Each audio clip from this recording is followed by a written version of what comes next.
That's Sachinanda Swami's distinction. Srila Prabhupada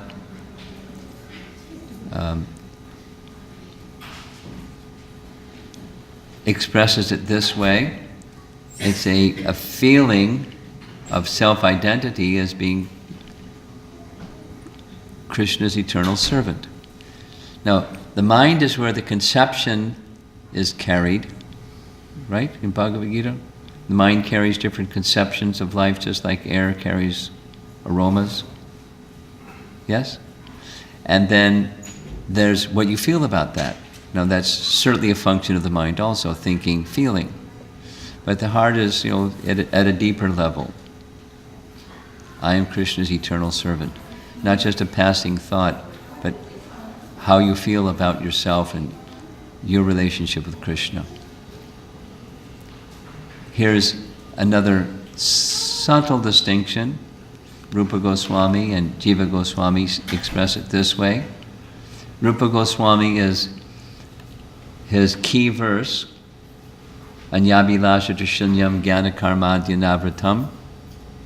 This Shilanam, Jiva Goswami has written commentary on Rupa Goswami's writings. In particular, this verse, it's a really important verse in the whole of Bhakti. So in his Bhakti Sandarbha, he teaches this way.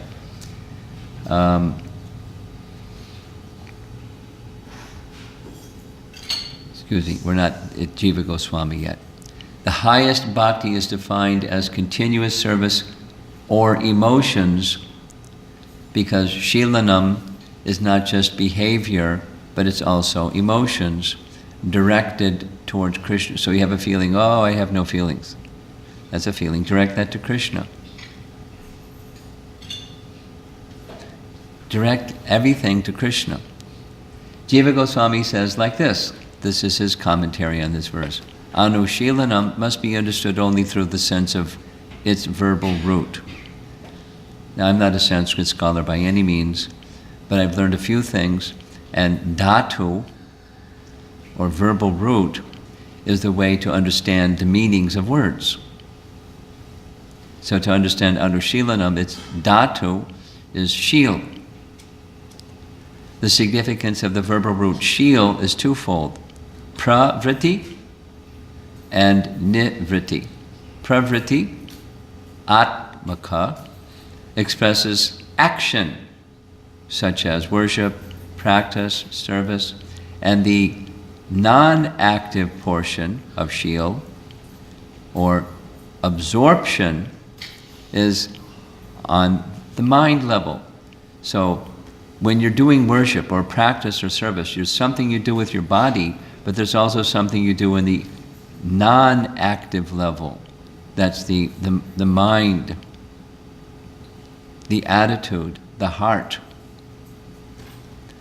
Shil means to act, practice, serve, to worship, and to meditate.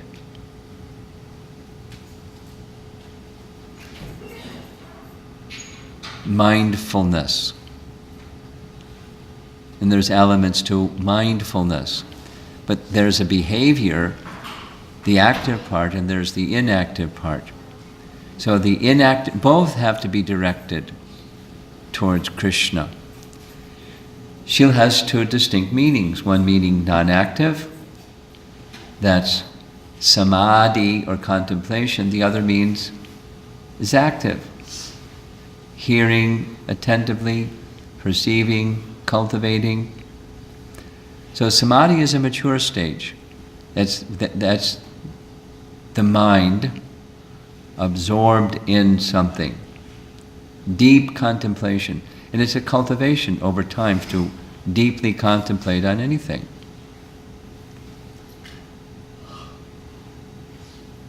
Vishwanath Chakravarti Thakur, following Jiva Goswami, writes, the inactive sense of the root shil takes the form of cultivation, which uses emotions of joy and sorrow in the mind. Sorrow, oh, I have no feelings for the name. Oh, I'm a mechanical chanter. Oh, and this and that. Take that feeling to Krishna, so that you're absorbed in thoughts of Krishna. And as Prabhupada writes specifically in the introduction to Nectar Devotion, where he's glossing this verse, Krishna Anushilana, bhakti is a sort of cultivation. So there's the behavior active part, there's the internal absorption part.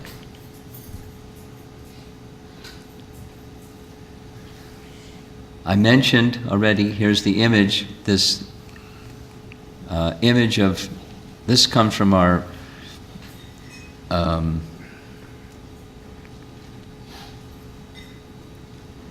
what's it called? Organization Development Committee. In corporate world, you probably have some knowledge of that terminology. Organization development. So we learned this.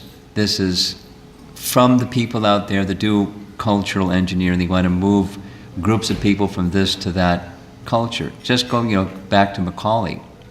That's what he was doing, cultural engineering, to change India, smash that culture and build another one. Then we can rule India.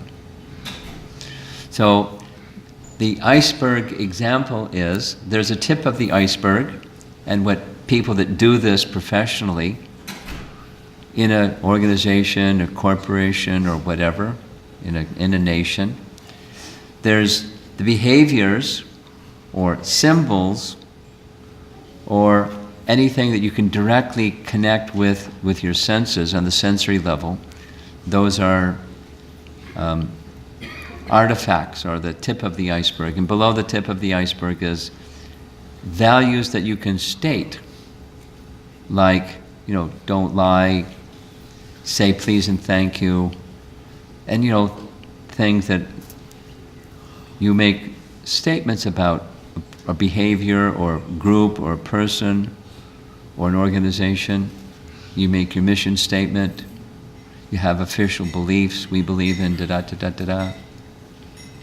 The Articles of Incorporation for ISKCON, for example. That's stated values from our founder Acharya. And then below that, that's really important, because when that moves, the whole iceberg moves. Deeply held beliefs that are unchallenged certainties. I've been encouraging, wherever I travel, ask those questions, because that's going to determine the stated values and the behaviors. Don't ask those questions, and you're going to be in unsteady bhakti for a long time. And it's uncomfortable being in unsteady bhakti for a long time. If you don't want to stay there, ask those questions. You don't even need to have the answers right away, because the answers may mature over time. Keep asking the question. Look inside, and what's inside? All those important questions that we're too busy being successful to ask. Like, who am I? What's really important to me? Try this with teenagers. They're doing it all the time, and it's turmoil. I interact a lot with teenagers. Ooh, is it turbulent. But it's good, in one sense. Not like good that they don't know who they are. It's good that they know that they don't know who they are. Instead of just buying into values that's somebody else's values. There's peer values, society values, somebody else's, and it's not them. And later on, there's this big hole inside. I've seen it too many times. They're feeling unhappy with their career, with their relationships, and it's a whole thing. It's good to ask these. It's uncomfortable to know that you don't know. It's good to know that you don't know. And it's good to want to know. And it's a starting point. Jigyasu, Brahma Jigyasu. Yeah? Athatha Brahma Jigyasa. Anyway. So that's more at the heart level, because mind, the thoughts in the mind and even the conceptions of life that you carry in the mind, that can change. They do change. The mind is quite chantala. But the deeply held, unchanging, unchallenged certainties, that we need to touch. That's at the heart level. So alignment of the body, the mind, and the heart.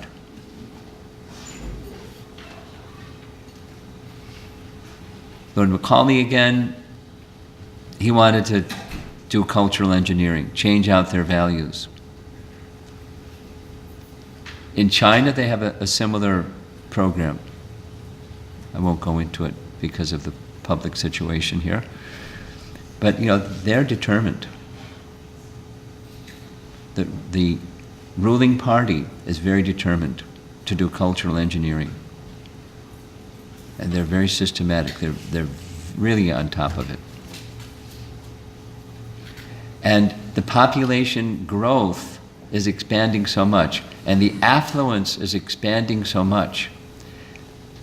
The traditional values of China are fading because people now have money, and they have opportunities with their money to go places and buy things, and their traditional values are slackening. And it's a lot of people.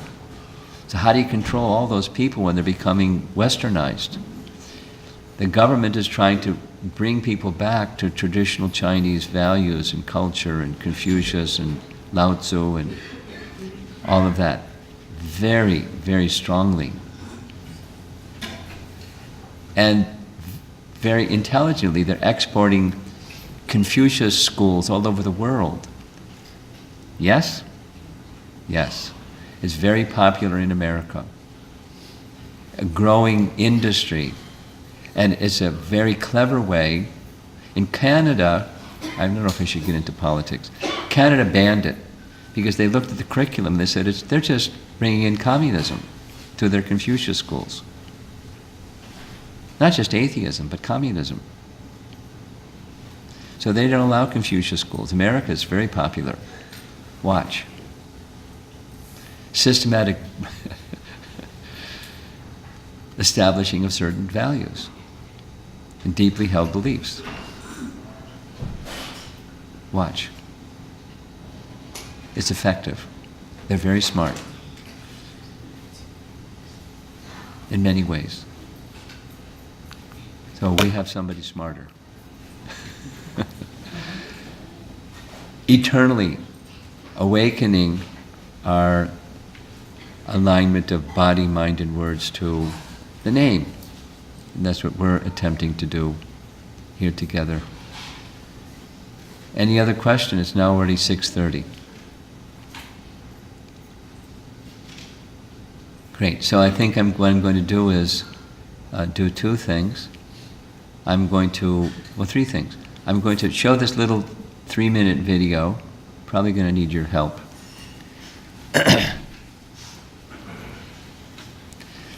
You have to remember where he put it.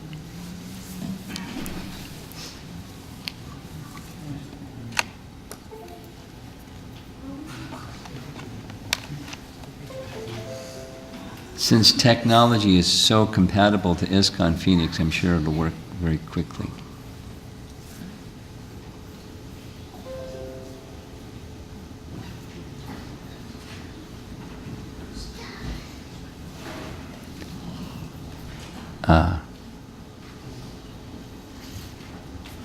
Okay, chant and be happy.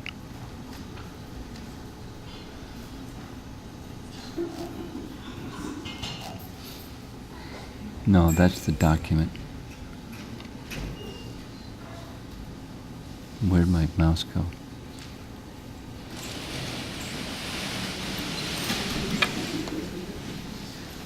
Where's the mouse? Where?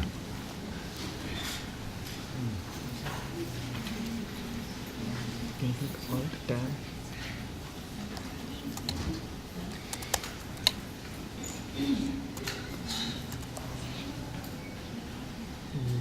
Mouse over to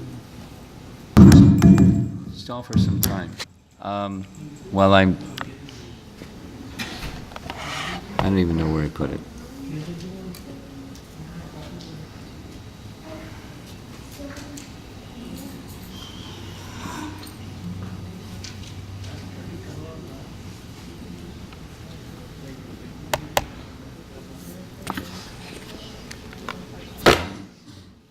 We'll skip it. You have your computer and you have the Govinda Damodar Stotra? Okay. There's two things that I wanted to do that I'm not going to be able to do because I'm not very skilled at technology. I wanted to show this little video. Maybe we'll do it tomorrow. Maybe we'll do it tomorrow for the Sunday program. And I also wanted to show a little promotional video of the Jagannath Puri Yatra visit that I have flash drives with me. So a little sound vibration, and anybody that's interested can see me afterwards. For 25 years, I've been taking groups of devotees to holy places in India. The last 3 years have been Dwarka, then Ayodhya and Chitrakoot, which was really nice. I'd never been to those places, but with 500 devotees, we went and conducted a visit there, and so all of that is in a video form. And then just recently in Puri, with 30 hours of just going through Lord Chaitanya's time with his loving devotees, etc., in Jagannath Puri. And the temples, the deities, the cultural presentations, the Chinese devotees singing in Chinese with choreography. It's really nice.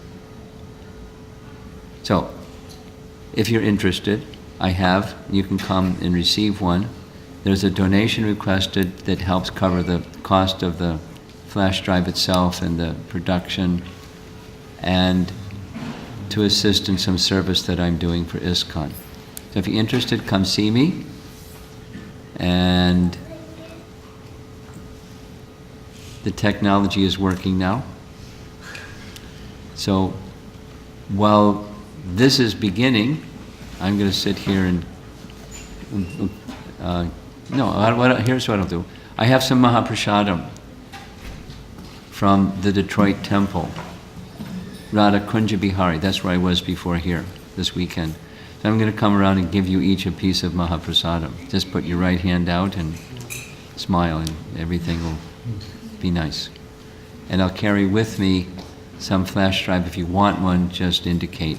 Let's pay attention to the kirtan though.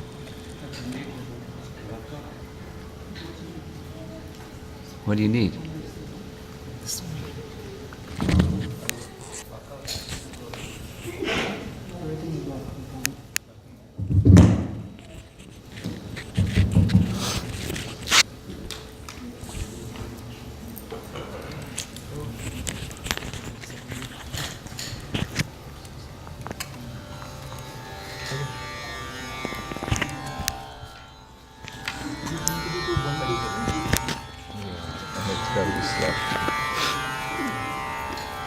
Hare Krishna. I have the radio, the big radio. You want that? Huh? Big radio. Huh? I have the radio, big one.